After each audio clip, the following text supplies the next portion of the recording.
சொக்கநாதன் பெற்றெடுத்த பிள்ளையாராம்.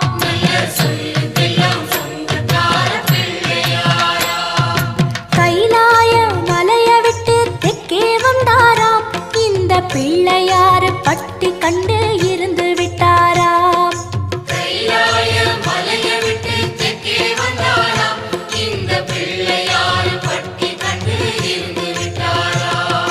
கணபதியார் வந்தாரம்மா, நம்ம உறவாக நின்னாரம்மா.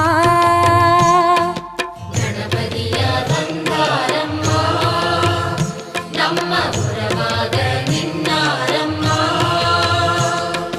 சொக்க